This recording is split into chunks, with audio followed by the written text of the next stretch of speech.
السلام عليكم. فاطمة جواد عن جمعية كنا معاك للتنمية لذوي الاحتياجات الخاصة بمحمدية. اليوم حنا في هذا اللقاء التواصلي ديال الولوجيات بين الواقع والتطلعات.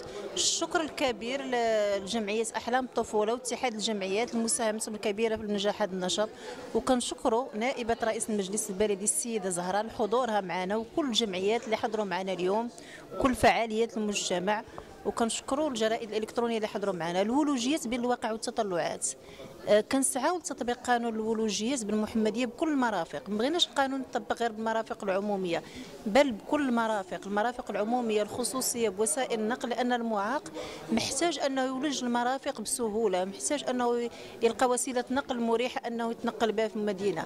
انعدام الطاكسي بالمدينه، الولوجيات منعدمه في السكه الحديديه، خصوصا في محطه السكه الانسان ما كيقدرش يولج من ممر واحد للرقم جوج.